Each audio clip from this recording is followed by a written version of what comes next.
Hello, good morning. Na-request ang usa ka taong dato diri ngadto kay Abraham. Ningon siya nga, I pray thee therefore, Father Abraham, that thou wouldest send him to my father's house, that he may testify unto them, lest they also come in this place of torments. Ningon ang taong dato, nga ipadahas Lazaro dito sa kalibutan, kay naa siya 5 ka igsoon. Sultian sila, ug warningan, basin pod maadto daw sila sa impierno sama sa namutangan sa dato. Pero unsay tubag ni Abraham, they have Moses and the prophets. Let them hear them. So yun siya, they have Moses and the prophets. Ani nga time, sa diyang gikot ni Kristo kani nga verses, kani nga mga bersikulo, passage of the scripture, dugay nang nangamatay ang mga propeta ani og si Moses. Ningon si Abraham, they have Moses and the prophets, let them hear them. So kung di kuno sila maminaw ni Moses o mga propeta, maadto pod sila sa impierno sama sa nabutangan sa dato. Ang pangutana, kinsa maning Moses and the prophets nga gimen ni Abraham nga dugay nang namatay si Moses o mga propeta ni?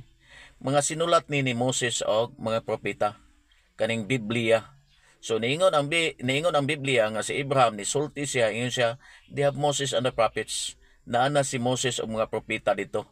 Nagistorya sila, nagsangyaw sila, nagtestify sila. Meaning to say, ang mga sinulat ni Moses nga ipangsangyaw sa mga katawhan, deres Biblia nga nabilin deres kalibutan. Ingon siya, kung di maminaw, ingon si Abraham, kung di sila maminaw, maimperno po sila sama sa nabutangan sa dato. So mga kaigsunan, importante kayo nga magpatalinghog tas Biblia kay nganuman gitawag na siya written word of God. Gikan gyud as kasing-kasing sa Ginoo. Mao nay gustos Ginoo mahitabo sa imong kinabuhi. Na sa mga warning, na ipahimangno, na sa pamaagi og diha ra gyud nimo makita di as Biblia. So kinahanglan gyud atong tukion, basahon, tanawon gyud nato unsay mga bises, unsay kagustuhan sa Ginoo na gyud diha sa Biblia makita nimo. Now ingon ang Biblia, ingon si Abraham nga tos taong dato, kung di sila maminaw ni Moses o mga propeta, agay padung pud sila diha sa impierno. I pray kay mong tagaagbili ang Biblia kay mao kanay nagahatag ka nato og warning or nagpadayag sa kasing-kasing sa Ginoo sa atong kinabuhi. Thank you and good morning.